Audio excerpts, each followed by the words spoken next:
fama que ofrece el mundo es una fama vana, pasajera y mentirosa. Pero cuando el pueblo de Dios se vuelca a buscar su presencia, alcanzará un reconocimiento no para ti, sino para el más grande. El tema de hoy es: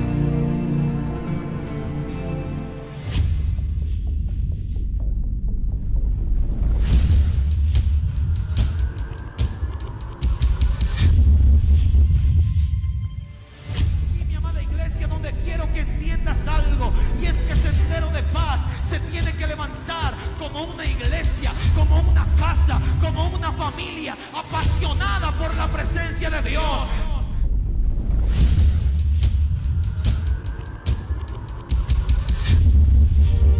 Dios en este tiempo necesita gente, hombres y mujeres determinados a que la esclavitud no tiene que tocar sus vidas.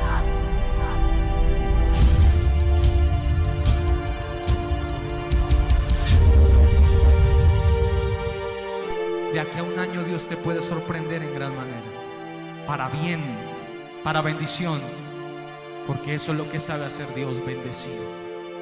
El único que vino a matar, robar y destruir fue Satanás, pero el que vino a dar vida y vida en abundancia se llama Jesucristo.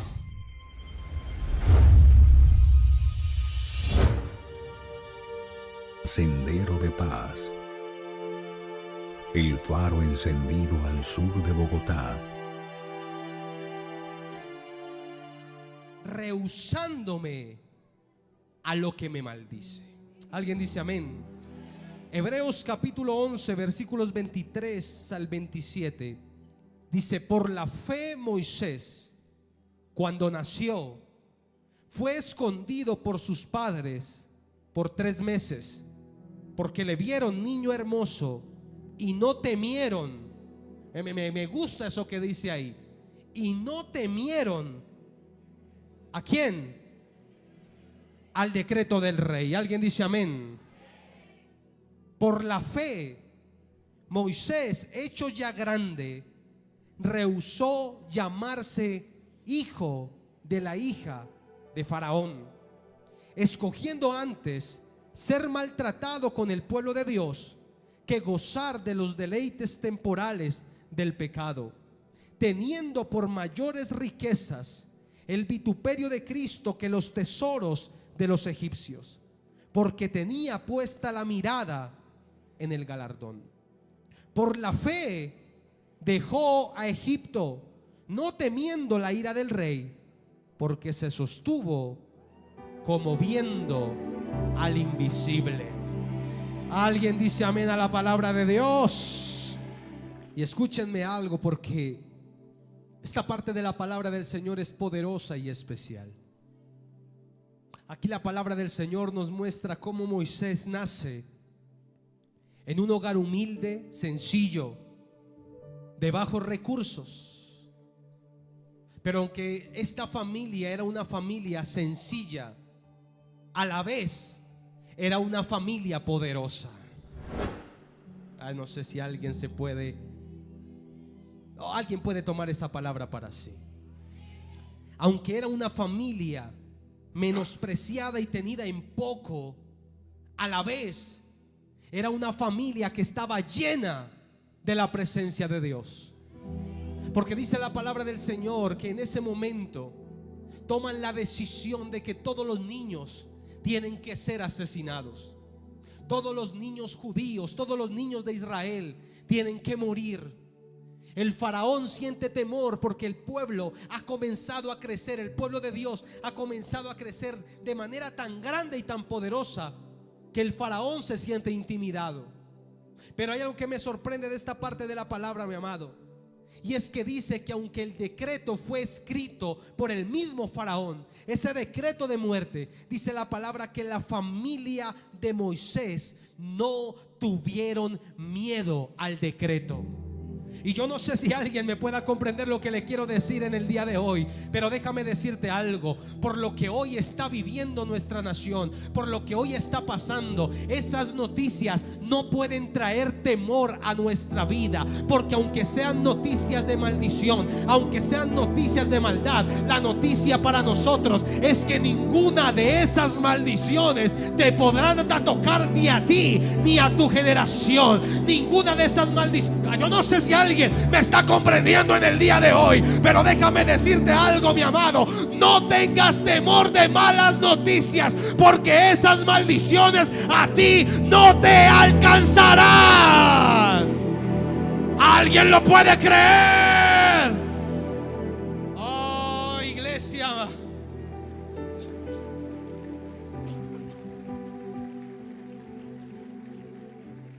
Usted conoce la historia. ¿Saben dónde metieron a Moisés? ¿Cómo se salvó este hombre? Pero dice la palabra, mi amado, que cuando Moisés comienza a crecer en medio de lujos, comienza a crecer en medio de privilegios, comienza a crecer en medio de la grandeza que conllevaba ser el hijo de la hija del faraón. Escúchame esto. En ese momento Egipto no era cualquier nación, era una nación poderosa, era una nación imponente. Tenían una civilización impresionante. Estaban adelantados para su época. Habían desarrollado cosas que ninguna otra nación había desarrollado. Tenían la mayor ingeniería de todas. Tenían la mayor dinastía de reyes sobre la tierra. Tenían ejércitos poderosos. Tanto así, mis amados, que a Faraón no se le consideraba como un rey, sino como a un Dios sobre la tierra. ¿Alguien escuchó eso? Iglesia, literalmente Moisés estaba creciendo como príncipe, como hombre y como persona en uno de los imperios más imponentes de la época. Pero escúchame algo, porque leyendo esta parte de la palabra del Señor puedo entender algo poderoso. Y es que Moisés, aunque estaba viviendo en medio de toda esa grandeza, nada de eso lo impresionaba, nada de eso lo sorprendía, nada de eso lo llenaba de gloria, ni nada de eso lo llenaba de temor, porque algo en el fondo de su espíritu sabía que él tenía algo mucho más grande que Egipto, y era Jehová de los ejércitos. Y es aquí donde quiero que entiendas algo, y es que tú y yo tenemos algo mucho más grande que un plebiscito. Tú y yo tenemos algo mucho más grande que la guerrilla de las FARC, del ELN, o sea cual sea la guerrilla, y es a Jehová de los ejércitos, un Dios que está dispuesto a pelear por su iglesia, a pelear por su pueblo, a pelear por... ¿Alguien lo puede recibir? Nada de eso impresionaba a Moisés, porque aunque él no conocía claramente a Dios en ese momento, sí había algo dentro de su espíritu que le hacía entender que él no caminaba solo. ¿Alguien me está entendiendo? Y escúchame esto, iglesia, porque era tanta así la confianza en Moisés, que dice la palabra que este hombre se rehúsa a su lugar en Egipto. Porque escúchame esto, a Moisés no le quitaron nada, a Moisés no le arrebataron nada. A mí la palabra del Señor me dice explícitamente que él, Moisés, se rehusó a llamarse hijo de la hija del faraón. ¿Alguien escuchó eso? Y escúchame, mi amada iglesia, porque es aquí donde, mirando todo esto, puedo entender algo poderoso, y es el poder que se desprende cuando el pueblo de Dios toma decisiones poderosas. Lo glorioso que se desprende cuando el pueblo de Dios pone su confianza en lo que se siente por dentro. ¿Alguien me está comprendiendo? Algo sucede Cuando el pueblo de Dios comienza a depender no de lo que dice el gobierno, no de lo que hay en nuestro entorno, no de lo que sucede en el mundo, sino que cuando algo poderoso sucede, cuando comienzan a depender o cuando comenzamos a depender de algo poderoso que nace de Dios dentro de nosotros. Y es que escúchame algo, iglesia. Si usted mira la historia del pueblo de Israel, se puede dar cuenta que este pueblo llevaba varios siglos de esclavitud. Y alguien dirá, pero ¿por qué? ¿Por qué tanto tiempo de esclavitud? ¿Por qué tanto tiempo de muerte? ¿Por qué tanto tiempo de pérdida? ¿Por qué tanto tiempo de maldad? Y es aquí donde te voy a dar la respuesta. Iglesia, nadie se había atrevido a levantarse contra los principios de Egipto. Y cuando hablo de levantarse, no estoy hablando de algo físico, estoy hablando de algo espiritual. En otras palabras, nadie en Israel se había atrevido a rehusarse espiritualmente hablando de las cosas que sucedían en Egipto.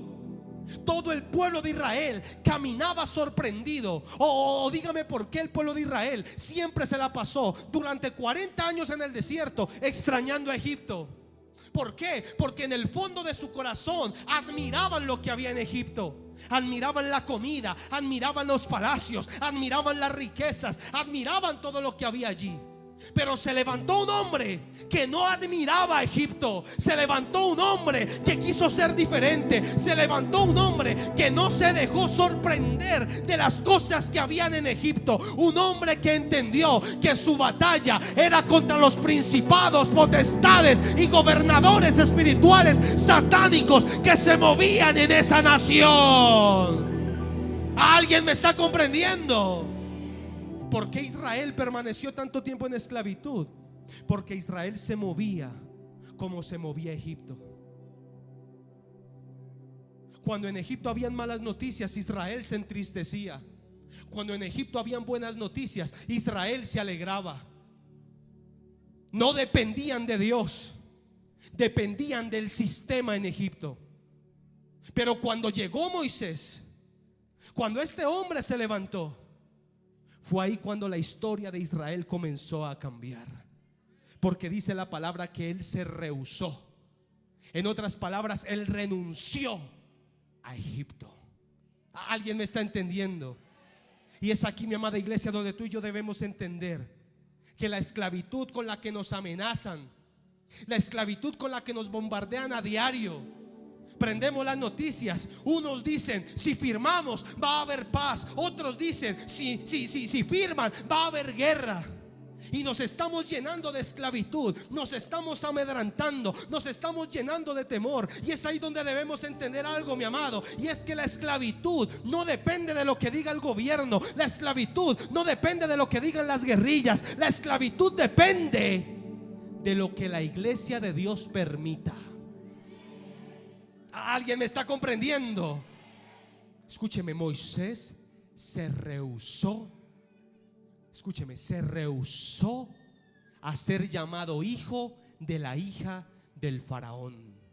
Moisés renunció, Moisés se negó. Y escúchame algo, porque me puse a buscar el significado de la palabra rehusar y me encontré con algo que bendijo poderosamente mi vida.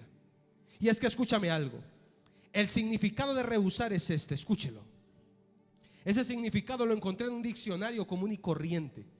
No fue en nada extraño, no fue en algo bíblico, en un diccionario como el que usted tiene en su casa.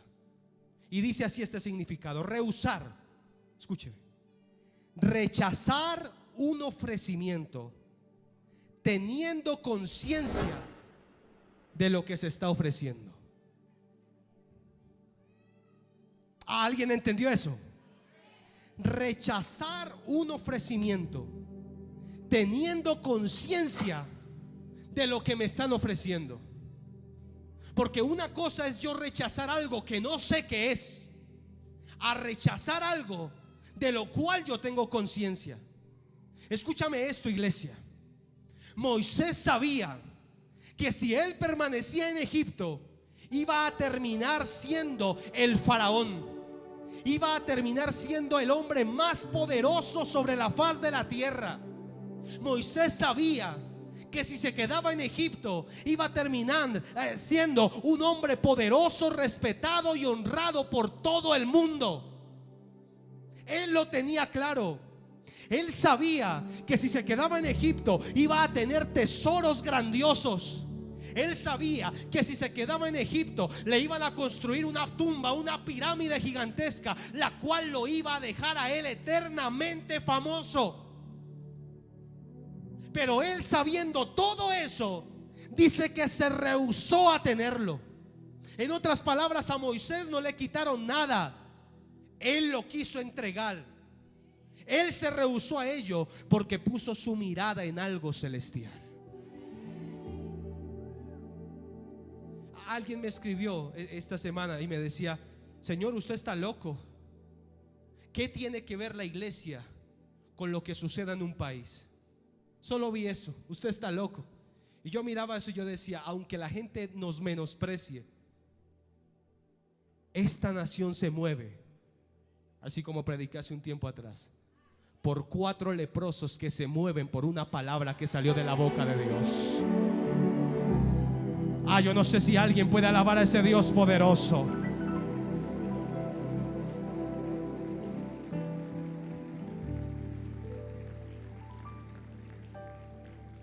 Moisés prefirió perder todo lo que le ofrecía Egipto, todo lo que le correspondía, todo su principado, el ser príncipe, el ser gobernador, el ser rey, el ser faraón, y no de cualquier nación, de la nación más poderosa de todas. Él renunció a eso porque, escúchame algo, él vio lo que otros no veían. Mientras unos se deslumbraban con el esplendor de Egipto, Moisés vio la esencia de maldad que había sobre esa nación. Moisés vio la esencia de la maldición, de la raíz maldita que había en Egipto. Porque escúchame algo, y es aquí donde esto comienza a volverse especial. Egipto, las bases de Egipto estaban basadas en el orgullo, en la vanagloria, en la corrupción, en el paganismo, en la idolatría, en el desorden sexual, en la hechicería, en el ocultismo, en las apariencias. En otras palabras, iglesia, eso fue lo que vio Moisés. Alguien dice: pastor, pero es que Moisés, ¿cómo fue de tonto al renunciar a las vestiduras de príncipe? Escúchame algo, él no estaba renunciando a las vestiduras de príncipe, él estaba renunciando literalmente a la esencia que había en Egipto. Cuando él se rehusó llamarse hijo de la hija del faraón, él lo que estaba diciendo era: yo me rehuso al pecado, yo me rehuso a la corrupción, yo me rehuso al orgullo, yo me rehuso al paganismo, yo me rehuso a la hechicería, yo me rehuso al ocultismo, yo me rehuso a las apariencias. ¿Alguien me está comprendiendo?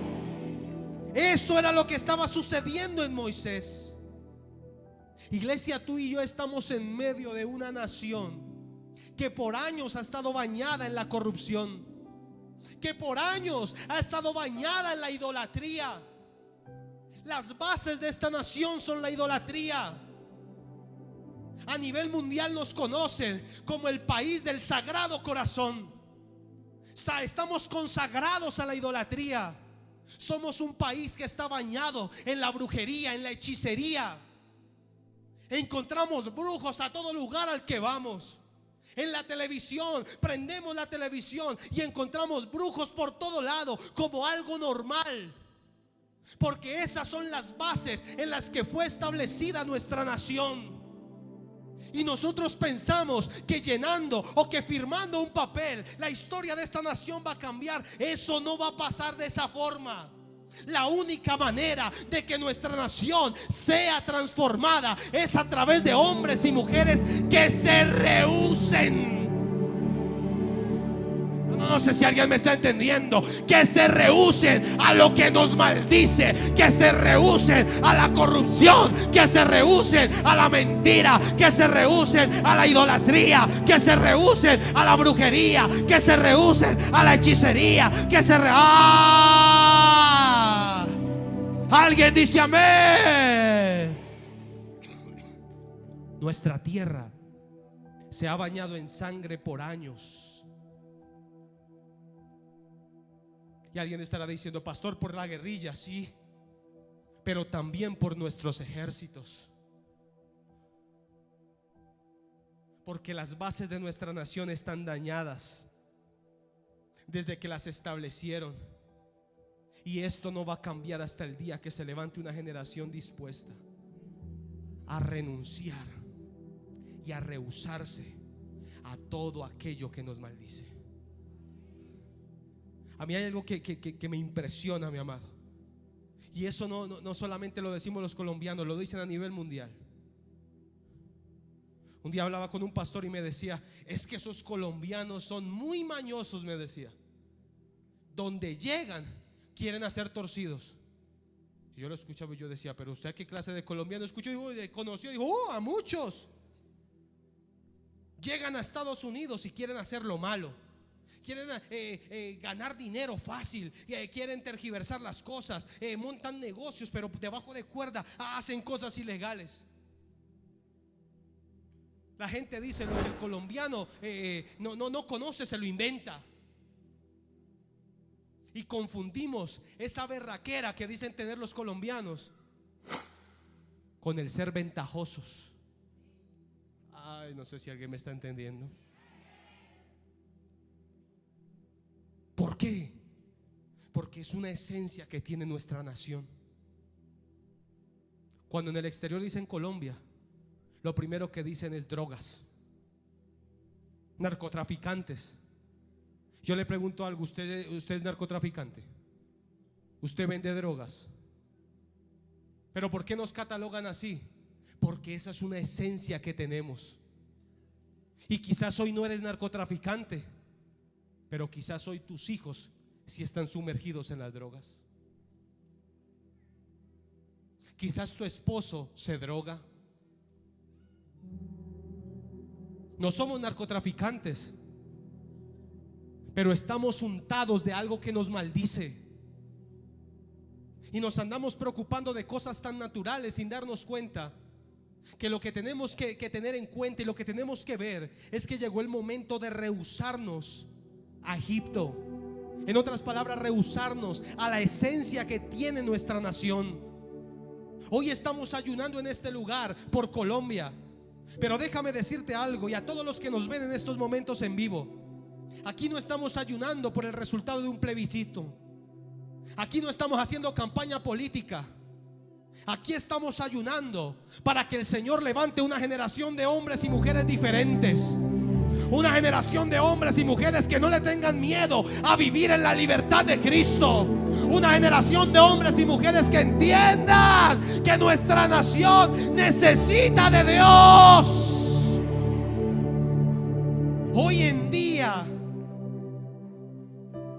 día nuestros gobernantes andan caminando calle arriba, calle abajo, buscando la forma de alcanzar la paz. Hoy en día la gente se está dividiendo, tratando de buscar la paz. Hoy en día las iglesias se están dividiendo, tratando de encontrar una paz. Cuando, escúchame algo, iglesia, el único camino hacia la paz, hacia la verdadera paz, se llama Jesucristo, se llama Jesús de Nazaret. Eso es lo que necesita esta tierra, a Jesús. Eso es lo que necesita esta ciudad, a Jesús. Eso es lo que necesita Colombia, a Jesús. Los guerrilleros no necesitan 10 curules en el Senado para que haya paz. Los guerrilleros necesitan a Cristo en sus corazones. Eso es lo que se necesita. Ellos no necesitan un sueldo mensual, no. Ellos necesitan a hombres y mujeres que les prediquen el evangelio, que les prediquen la verdad. Hombres y mujeres que no nos cansemos de caminar por nuestra ciudad, por nuestro barrio, por nuestras familias, predicando la verdad de Jesucristo, enseñando que Él es el camino, la verdad y la vida. Y nadie llega al Padre sino a través de Él. ¿Alguien me está comprendiendo? El único camino verdadero hacia la paz es el de rehusarnos a todo aquello que nos maldice. ¿Y cómo podemos alcanzar eso? Predicando el evangelio de Cristo. líderes de equipos de paz, líderes de distritos, llegó el tiempo de trabajar más fuertemente. No para llenar una silla en este lugar, no, de trabajar fuertemente para ganarnos esta ciudad para Cristo. Hoy en día la gente dice: Bogotá está peligrosa. Miren lo que pasó en el Bronx, miren lo que pasó en San Bernardo, miren lo que pasó aquí, miren lo que pasó allí. Mataron a este, mataron. Mi hermano, lo que esta ciudad necesita es a Cristo. Si Bogotá se convirtiera en una ciudad cristiana, no habrían robos, no habría muerte, no habría drogadicción, no habría maldición. Porque donde está la gloria de Dios, ahí toda maldición se destruye, toda maldición se Prediquemos el evangelio, no nos cansemos de hacerlo. Esa es nuestra tarea, esa es nuestra misión. El Señor dijo: vayan, prediquen el evangelio, vayan, caminen a toda criatura, y el que creyere será salvo. Esa es nuestra tarea, salir de las cavernas en las que hemos estado escondidos. Aquellos que nos ven en vivo, que quizás se han separado de Dios, vuelvan a Dios, busquen un lugar donde congregarse, vuelvan a buscar la presencia del Señor. Este tiempo no es para jugar, llegó el tiempo de buscar a Dios mientras pueda ser hallado. Moisés se rehusó a lo que lo maldecía. ¿Alguien me está entendiendo? Moisés se rehusó a ser príncipe de Egipto. Y me impacta lo que dice la palabra. Dice: escogiendo antes ser maltratado que los deleites temporales del pecado. Yo sé que el ser cristiano, el ser un buen cristiano, un cristiano verdadero, de integridad, de santidad, de búsqueda, de oración, de ayuno, no lleno de religiosidad, sino transformado por la sangre de Cristo, ese cristiano, eso trae persecución. Moisés lo sabía, pero por eso lo dice la palabra: escogiendo antes ser maltratado que los deleites del pecado, teniendo por mayores riquezas el vituperio de Cristo que los tesoros de Egipto. ¿De qué sirve firmar una paz en un papel si Colombia no tiene a Cristo en el corazón? ¿De qué sirve firmar una paz en un papel si nuestros hijos pueden terminar muertos a la puerta de una discoteca? ¿De qué sirve firmar la paz en un papel si nuestros hijos pueden terminar muertos por una sobredosis de droga? Te das cuenta que el cambio no es una paz. El cambio no está en firmar un papel. El cambio no está en firmar una paz. El cambio no está en que se desmovilicen las guerrillas. No, el cambio está en Cristo. Él es el único que puede cambiar la historia de esta nación. ¿Usted cree que firmando la paz eso va a cambiar? Cristo es el único camino de esperanza, el que nosotros tenemos. No hay otro camino, y eso lo sabía Moisés. Moisés decía: si yo me quedo en Egipto, aquí nada va a cambiar.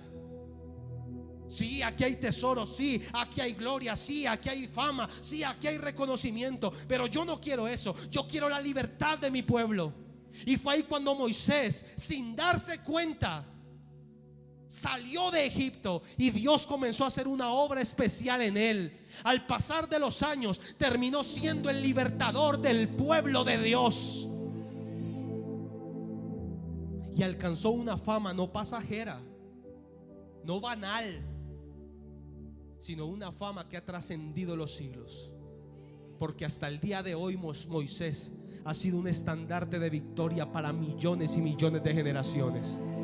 Porque escúchame algo, iglesia: la fama que ofrece el mundo es una fama vana, pasajera y mentirosa. Pero cuando el pueblo de Dios se volca a buscar su presencia, alcanzará un reconocimiento no para ti, sino para el más grande. Yo no sé si alguien me está entendiendo.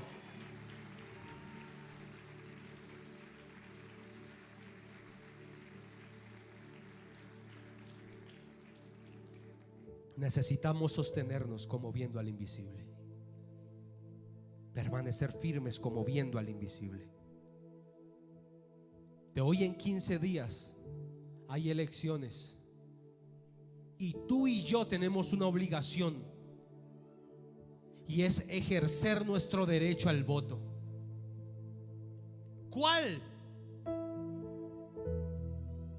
El que nazca en tu corazón. Aquel que no vota está tomando el papel del infierno, dividido.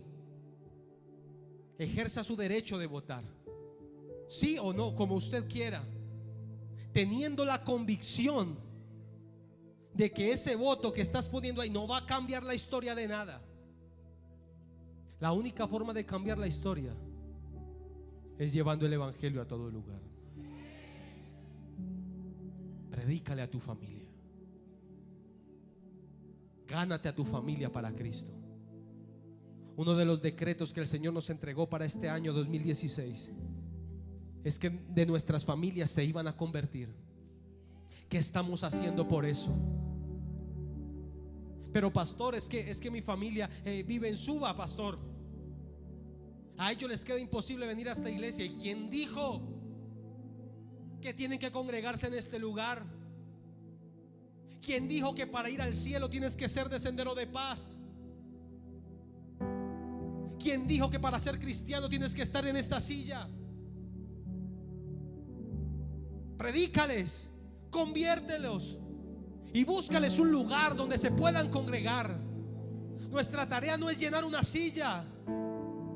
Nuestra tarea es rescatar nuestra familia para Cristo, ganarla para Cristo. Tú tienes familia en diferentes ciudades, en diferentes lugares. Habla, extiende el reino, predica el evangelio, habla la verdad, háblales de Cristo. No te canses de hacerlo.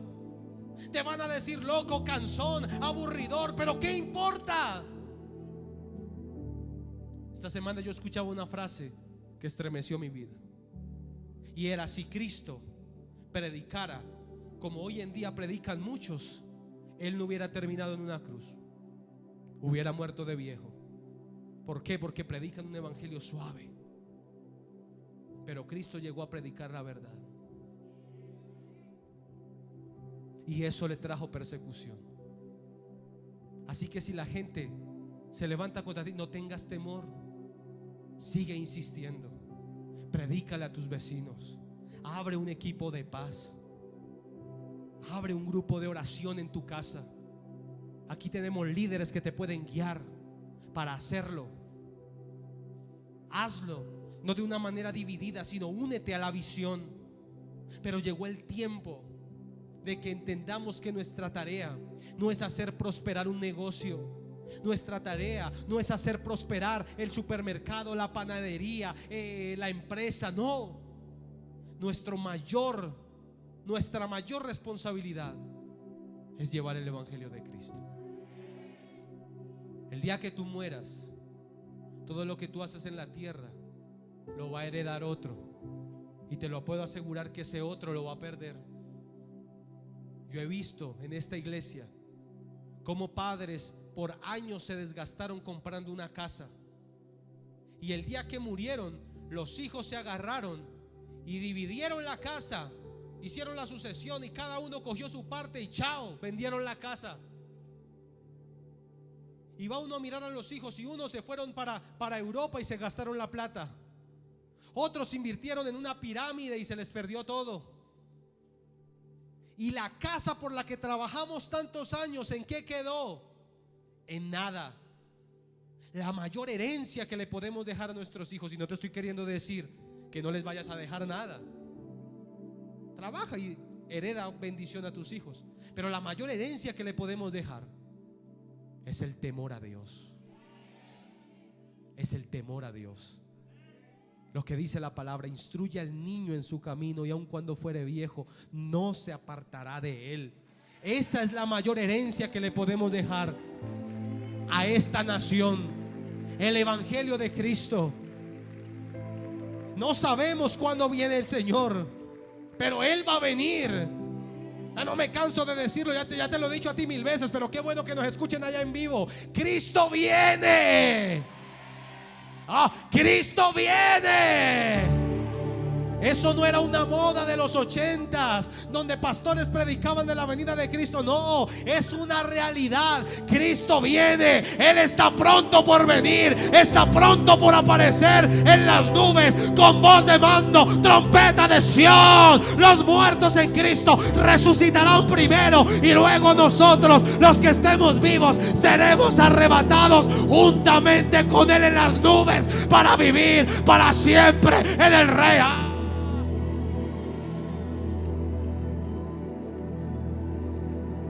¿Alguien puede alabar a ese Dios?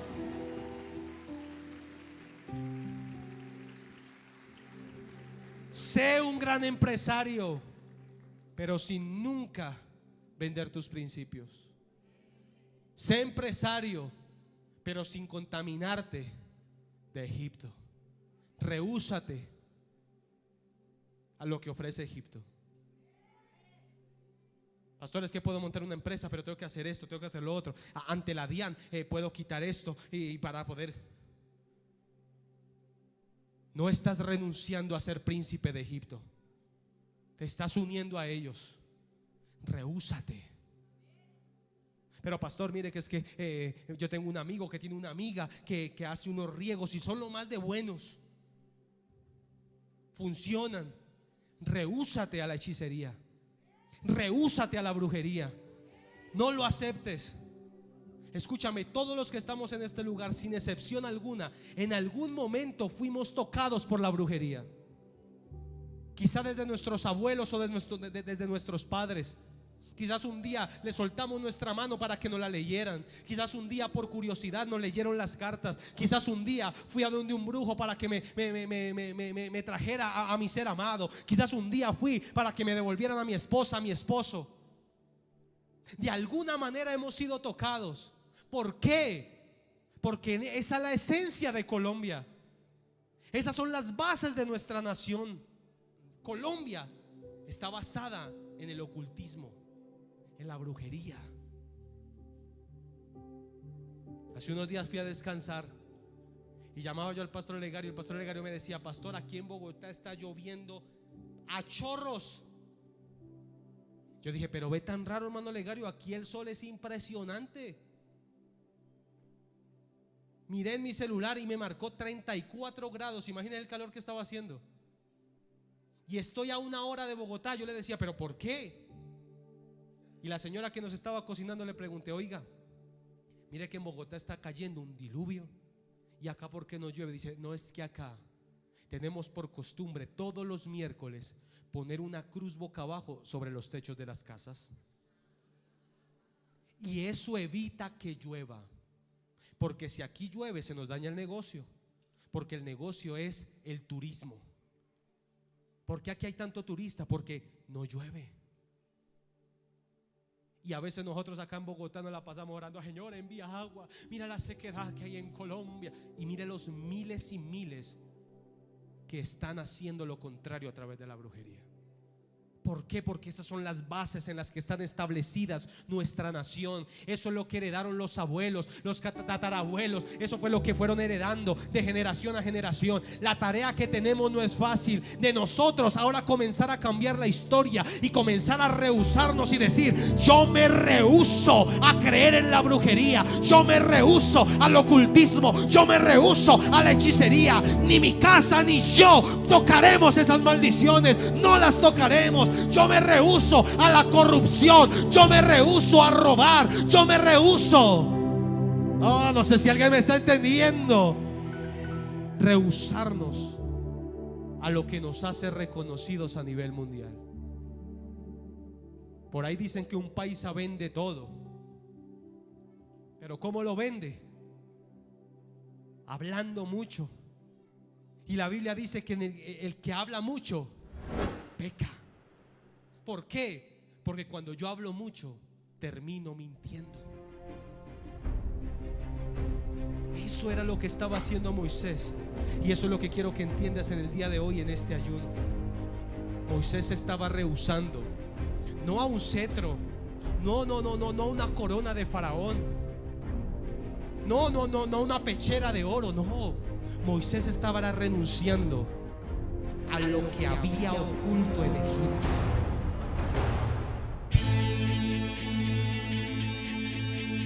Si este mensaje ha llegado a tu corazón, visítanos. Te invitamos a nuestras reuniones. Ven a nuestro auditorio y experimenta el poder de Dios. Encuéntranos e interactúa con nosotros en las redes sociales, Facebook, Twitter, Instagram, YouTube y suscríbete a nuestro canal. Encuéntranos como Sendero de Paz TV.